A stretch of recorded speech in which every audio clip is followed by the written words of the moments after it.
Hello, good morning, good afternoon, good evening, wherever you're at. And thank you for pulling up with myself, George Guy. Glad you're here with me today. The pull up, where we talk about, first of all, the pull up, the concept of pull up. Everybody talks about pulling up.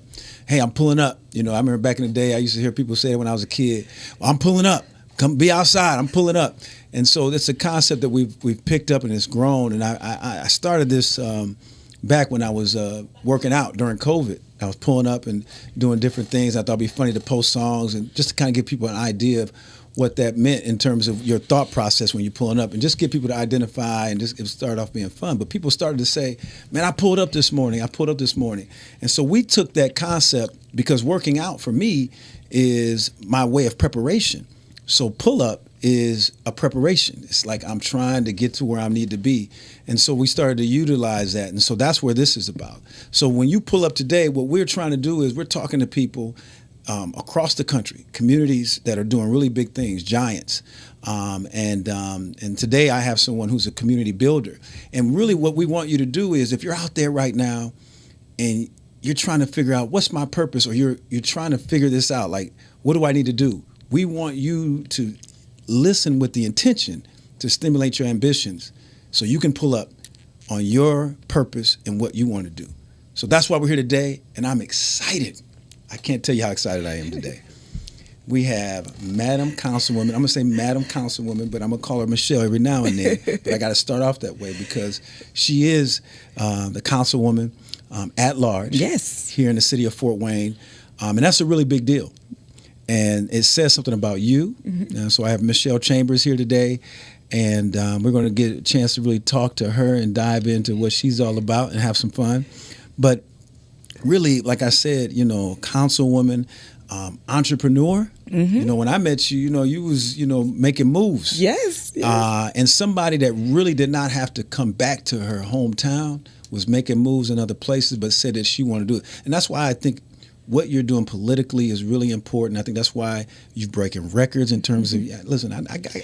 I got your data. I got your stats. Okay, and what you've done in terms of the numbers when people are voting for you as an at-large, meaning that you're representing the whole entire city. That is correct. It's not just a district. But really what you have been, the spaces that you've been, and what you said you wanted to do as a servant leader, and focusing on social economic issues. I'm like I said, I'm very humbled by the opportunity to talk to you today. Michelle Chambers, how are you? I am well, brother. I am well. Thank you for allowing me to pull up today. I've been excited. I've been stalking you on the socials. I'm like, come on, I cannot wait to get my invitation to the pull up. But most importantly, thank you for pulling up. Whether you know it or not, I have seen the videos of you pulling into the gym. I'm going to get to the gym in 2026. You're doing all right. All right, but I got to hold on. But now, thank you I'm excited about this opportunity because, we have so many common connectors. Mm-hmm. And the fact that I just get to sit here and chop it up with you and pull up, I'm ready. Let's get into it. Let's pull up. Well, thank you. And listen, you're holding a position now, and you're the Indiana Democratic. Yeah, the DNC. Democratic National Convention rep for the state of Indiana. Awesome. Yeah, I just came from LA. I seen it. Got some good information. Yes. Got to talk to some really important people in that particular role as your DNC rep for the state of Indiana. It's critically important that we understand the messaging at the federal level, at the top level, and bring it down to the local level. Sure. And right now, the DNC is focusing on grassroots, right, making it happen. What I do know for sure, and as you probably know this as well, we don't lack in registered voters.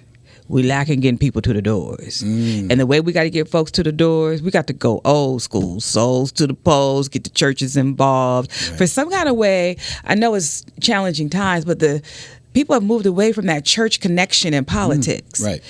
Church can be bipartisan. The main thing is get them to the polls. All of our nonprofit agencies, the Divine Nine, they all have some arm. Most have an arm now because after the Divine Nine is a nonprofit, you cannot advocate. But some of the Divine Nine, they have a pack in which it allows them not to advocate under the umbrella of the organization itself, but you still can reach the folks in the Divine Nine. That's hundreds of thousands of African American people that can do what? Shift elections. So it's really about getting to the people. All this madness, people coming to us. No. Right. No. Power. And she didn't say it, but I'm going to say it. I know what she was trying to say. D9 folks, this is our moment. This is our opportunity, right? What he said. And we pull need to up. do more. Pull up. We got to do more. So we call it pull-up moment. Right. That we got to do more. And not just D9, but other organizations that are centered around purpose in terms of community and service. And you notice that she said it's not about your political representation. It's just about making sure that we represent our power in terms of some of the issues. So I appreciate you saying that. And that's why I really wanted you to start off by talking about what you occupy and what this moment means now in terms of the position you hold. Because I know you're a servant leader. Yeah. How important is engagement in politics right now? Engagement is everything. And unfortunately or fortunately, you have to engage with people via said internet. Now, we're going to do our grassroots things. We're going to do the in-person things, but your engagement and your messaging has to be so powerful, and you have to be able to message to young people, to our seniors, and everything in between. You got to find that sweet spot. You got to find the why, how we get them to come out and exercise their right to vote. Right. I'm a Democrat, born and raised, you know what I'm saying? But I represent, as you've already indicated, I'm at large. I represent all people. So I need to be able to encourage all people to come and just exercise your right to vote. Yes. You know, we had a big moment just recently here in the state of Indiana. There was an attempt to redistrict, basically close out the minority party. But guess what? The people spoke. The people went to the House and spoke. That was all grassroots, folks on phones, folks showing up in person. It wasn't one entity. It wasn't one agency. It was the Democratic Party. It was grassroots efforts. It was just folks who believe up at the state, like, no, y'all not going to do this. And guess what? They were successful. We were successful. There still may be a majority control, but it's not a super majority. Right. And what that tells me, people are engaged, George. People want somewhere to land. People want to be heard. So in a very red state, a super move, a power play, it was put out. It did not happen. Because the people spoke. The people spoke. Power. That's it. It was powerful. I know about all this because I follow you. Yeah. And I'm telling you, you got to follow Michelle on LinkedIn and all the socials. You do a great job. I want to tell you, by the way, when you talk about engagement, I really feel your energy and passion. It doesn't matter where you're at. If you're going to a local something here, you letting people know what's going on in the community, absolutely, how important it is to be engaged. And what I like about what you do is it ain't about color, it ain't about zip code. You're just trying to make sure that we're in places representing and exerting power. Absolutely. And we exert power because we're organized, we the people. Right. Are exercising our rights. And when you hashtag stay informed, that's one of my hashtags. It's not creative, but if you're informed and you stay educated, you can create the impact that you want. Right. You can create the change that you want to, and that's by staying engaged. Yes. So you heard me say that there's folks out there that are like, man, how did she get there? And that's what I like about when we talk about pull up. I really was intentional in creating this platform to make sure, and shout out to our neutral voices, James Scott and the team over there, creating this beautiful studio we have here. Right here in Fort Wayne, Indiana. That's right. Yeah, that's awesome, right? But allowing us to do these type of things. But what I wanted to make sure was there are people like me and you, particularly like you, that are trying to figure out, maybe I want to do that. Maybe it's a young girl. Maybe it's a middle-aged woman or man, for that matter, that says, man, how did I get there? So what I like to do is, because I know Michelle as an entrepreneur, right? But was concerned about her community and making sure it worked, about development. But you had businesses, you're a businesswoman, but you've worked in the social sector. But I also know you from the projects. Yes. We found that out. We've got a projects connection. Yes, we pulled up. Apartment 411, apartment 413 for myself, Arsenal Courts Project. McMill, yes. Okay, but talk about Michelle and how it started Because I think people want to hear about how did it start? Absolutely. And you took my favorite word, intentionality. And it started from when I was just a baby. My father was very intentional in how he interacted with me, his daughter, his children. He may had only had the opportunity to complete the 8th grade, but when it came to his children, he was very intentional in what he exposed us and what he taught us. We left Fort Wayne in the 70s, and I came back 15 years ago. My grandfather, trailblazer here. He was intentional. African-American male. He was the same way. He didn't see color. He saw people. And he was a trailblazer. He set the tone for you and I. He changed housing lending for folks here in Fort Wayne, Indiana. They gave him a $10,000 grant and a raggedy church. And he had a successful adult literacy program. Early Head Start programs, all the things you and I have done. It's amazing to me that I'm walking in his footsteps. Kind of sad we got some of them same issues still, but that's all right. I digress. So then my mom started a cancer survivor group for women of color, because when she had cancer in the 80s, there was nothing for women of color. So it's in my DNA. It's in my DNA to be intentional. My father raised me to be comfortable no matter where I was and who I was sitting in front of, whether it was the biggest baller in the community or the president of the United States. I am Michelle Chambers. So understand what that means. So he gave me that juice. My grandfather taught me early on, and I give this to my students, 2 things. Well, really 1 thing. Your word is bond. All you have in life is your word. Right. If you don't have your word, then what do you really have? He says, baby girl, they call me Mickey. He said, look, if you say you're going to do something, you do it. But if you can't do it, just say you can't do it. Right. And that's always been part of my professional projection. I got into working in local government. I was working at a shelter. I love my brothers. But the brother was like, hey, man, they got these jobs in the city of Fort Wayne. He was just talking to the brother. I'm just standing there like, you don't see me? So anyway, I took the initiative. I applied for the job, and I started working in the housing development in some of the hardest served communities. Nickerson Garden was my projects I worked in, Nickerson Garden. And that's in L.A.? Oh, yeah, Los Angeles, California. Yeah. That's where it all started. I worked for the city of L.A. for 25 years, started in housing. Then I went into community development. I went in health and human services, economic development. So I had a very robust career with the city of LA, then went over to the city of Carson for 7 years, and that's where my redevelopment opportunities started. So it was at an early age being led to understand that no room that I walk in, I do belong. Right. Even though I've been in situations, because I'm a brown girl in America, where even here when I first moved here, where I was made to feel unwanted. Because they didn't understand the light. It wasn't comfortable for them. But I'm happy about my father, again, who only had the opportunity to go to the 8th grade. He knew his children could be great, and they didn't have to be part of their circumstance. We may have been poor, but we didn't have a poor man's mentality. Say that. We may have been poor, but we have never had a poor man's mentality. I call that you were poverty or poor adjacent. Oh, yeah. Because we have been in winters where we were freezing our milk, our food in the snow. Where we were bundled up in a house in a 1-bedroom. I've been the poorest of the poor. 1-bedroom apartment. 7. This is before we got public housing. Oh, okay. Wow. No electricity. So, the book that I'm supposedly coming from, it doesn't equate to the opportunities that I've been in position. I understand, and I tell my students this, I understand the power of your network, W-O-R-K, will dictate your net worth, W-O-R-T-H. They work in concert with one another. That's right. And so what I love to give to young folks, black, brown, purple, yellow, understand that you are great and perfectly made just as you are. You are human being first. We all put our pants leg on one at a time. So whatever you want to do, you can do it. And guess what? I hate that in our society we make failure a bad word. I tell my babies, failure is a growth moment.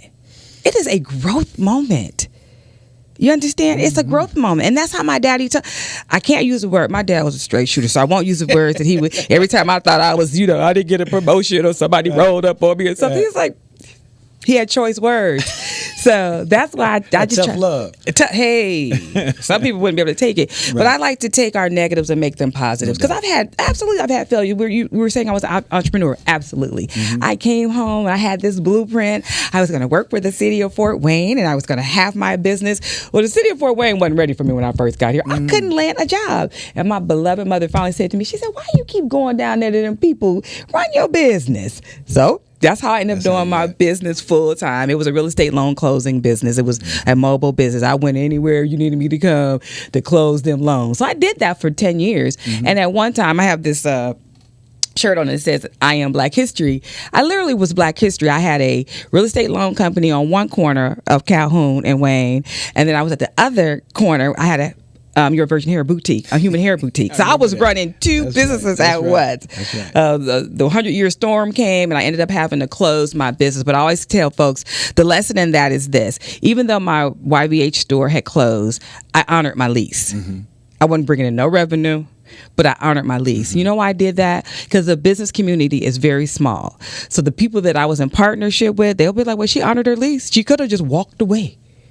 So I had 9 months left and I paid out of pocket just to pay for the space. I honored my lease. And that's about your word being bond. That was a very tough moment for me because I didn't have that income coming in, that revenue coming in anymore, but I honored what I signed off on. So I walked away from that. It was a sad situation. Maybe I was before my time, but it was a good lesson learned. Honor your leases, honor your word. Because there's no secrets. Everybody talks. So I believe that if I ever wanted to go into business with anybody, they'd be like, she's reputable. She does her thing. But the reason why I stopped my entrepreneur journey is because I was tired. What I like to tell my entrepreneurs who are considering being a business owner, it is great. It is free. But it is a hustle 24/7. If you are not billing, you don't got no revenue coming in. You ain't eating. First 5 years, if you can keep your doors open and keep the bills paid, that is success in business. But, we live in a very 30-second soundbite time, and everybody thinks they're influencers and they can, get their coins up. But it's work being an entrepreneur. And I had done it successfully for 10 years. And I was just tired. And it goes full circle. I had originally gone to college to be a teacher. And then I got presented with an opportunity to teach at East Allen University here in Fort Wayne, a dual credit program. And I was teaching 6 different subjects. I didn't know what I had said yes to. I was like, sure. Absolutely. Passionate, ambitious. Yeah. Right? They got me. But I love the staff. So that's how I got back into education. I originally went to school to be an educator. But then that pathway, listening to folk talk, going to pursue a job with the city of LA, that started that 25-year career. Coming home, ran my own business, got tired. Somebody was like, hey, you got a business background. We need a teacher. So I taught with East Allen for 2 years, had the opportunity to run YSA, Young Scholars Academy, which is now under the umbrella of Boys and Girls Club. I was the executive director of that program as well. And now I am with Fort Wayne Community Schools, and I have been fortunate to really grow and develop their work-based learning internship program. Talk about that innovative program that they have there, the AMP Lab, right? Yeah, AMP Lab is just a campus of innovation. And why did someone like you, who's been very intentional, and we don't get into details, but you've also had good jobs. And when I say good jobs, jobs that someone on the outside says, oh, that's a good job. But when it doesn't fit with you, one thing I know about you, you don't mind stepping out and saying, look, I'm going to do something else. So then you began to work at Fort Wayne Community School District in this innovative program. Why did that motivate you to do that? Well, it came to me because YSA had shut down and went under the umbrella of the Boys and Girls Club. They didn't need an executive director. And, we all know, folks, hey, Michelle, you want to do some subbing while you're in transition? So the transition ended up turning into a permanent full-time position. And I like it because it's not a traditional classroom and that it's not the same thing over and over. Tell us about innovative. What is it? So the AMP Lab is an innovation campus where students come to learn how to be entrepreneurs, but they also work on specific projects with community partners are looking to solve things. Sure. So you have studios, Make Studio, where you make things. Wow. You have your Venture Studio, where you are learning how to be an entrepreneur. You have your Create Studio, where you can podcast, you can create things. You have your Grow Studio, you learn how to grow food and things of that nature. So it comes in cycles. We have 4 different cycles at Amp Lab throughout the entire year. So you're learning all of these skill sets. And then you have these 6 areas of competencies that the ideal is that when you leave Amp Lab, you'll be proficient in emotional intelligence. You'll be professional in knowing how to collaborate. There's 6 areas that we concentrate on. That's what the curriculum is built on. It is a robust curriculum, but it is innovative and it's hands-on. So I always like to say students can come to Amp Lab and find your tribe, because you have students from all over Fort Wayne that come. Yeah, that's right. It's not just Fort Wayne Community Schools anymore. It's everything. So you have kids that are coming from well-off due situation, middle class, those that are struggling. But when you walk in Amp Lab, it's a level playing field. So, when I hear your stories, I mean, I say story. Yeah. Because it's with intentionality and purpose, like everything you've been a part of. Now I want to know, Michelle, because there's a little girl out there, and I'm picturing Michelle with the pigtails. Oh yeah, I got the picture. Yeah. So, but seriously, what was that little girl like at the schools that you went to here, and what were you involved in? Oh, because my I know goodness. there's people out there that there's girls out there that are dreaming and figure out. I'm like that. So maybe there's a pathway for me. So talk about that girl. Well, Mickey would be that girl, that little girl. Right. I would tell it's all my dad. My dad allowed me to dream. He never say that again. Pull up moment. My dad allowed me to dream. That's where it starts from. And my mom, there's a 4-year difference almost between my sister and I. There's 5 of us. So really, my mother always said, I have 5 children who have 5 distinctly different personalities. And where are you at in that lineup? I'm the youngest. The youngest. Oftentimes people think I'm the oldest, but I'm the youngest. So I got to have more one-on-one time with my dad and with my parents. And so unfortunately, they felt like they were being parented by me sometimes. They're like, who is this child? Where did she come from? So I've done it all. I was a Girl Scout. I did dance class. I love dance. My passion in life, unfortunately, since I moved here, I haven't been able to do it, is West African dance. Wow. That is where my joy and my heart lies. I'm never a professional dancer. It was just that's my joy, because I love to dance. I love music. I love the connection with the drum. So anything that I wanted to explore, it could have been modeling. It could have been. Did you model? Yeah, my daddy. All the things. All the things. Okay. So I was my class president. I was in student body government in high school, junior high. The foundation. See, the foundation, it was a foundation where it was very flexible. My dad was like, that's what we're doing this month? Okay. My mother would be like, oh God, what does this child want to do now? I mean, when I went to college, I did all the paperwork. My mom was like, okay. But see, this is an interesting story. Let me tell you about having people who pay attention. Right. I worked retail all through high school. I worked 32 hours a week in high school. The limited corporation. So I was going to be a buyer for the limited corporation. The limited corporation. They're not even limited. I know. They're not around. They got the express still. I understand, but listen. You understand? You were paying attention as a young college guy. Yeah. You watching the women coming out of the limited. Yeah. They was about business, okay? I'm telling you. Okay, go ahead. I had got accepted to the Fashion Institute of Design and Merchandising. Wow. And so my second year, my senior year, my college counselor finally got to me. I was like, oh no. I've done my financial aid. I have my packet. I'm going to the Fashion Institute of Design and Merchandise. He's like, no, you're not, Michelle. You're smart. I said, I know, but I'm going to be a buyer. I got my pathway. I'm already assistant manager. He's like, you're going to college. I said, so he applied. And I ended up getting accepted to San Jose State University 2 weeks before school started. My girlfriend was already going. And that's how I ended up in college, a traditional college. Didn't have a room, but I pulled up with my girlfriend. Okay. And I was, I was at the head of the bed, she was at the foot of the bed, was a volleyball player in the room. It was different for the 2 little black girls from Eaglewood. So she ended up going to the dorm with the athletes. And that's how I got my dorm space. I didn't get any financial aid until like maybe 45 days after school had started. But that man, because he got to me, he saw something in me and said, you are more. Not to say that the Fashion Institute Design and Merchandise was not sufficient, but he saw more. That changed my whole pathway in life. So I'm the first in my family to go and complete college. My brother started to tone early on. My brother George Chambers, he was a great ball player. He had a full ride to Indiana Tech. No, I can't think. It was in L.A. He started the process. Oh, we can go to college because in my family, you got your first and your last to move into your apartment. That's what my family had for you when you graduate from high school. So the oldest boy changed that trajectory when he got the scholarship, college. So I'm the first one to go and complete. I'm the first one to do the master's. I'm the first one to get those additional certifications. But what have I done?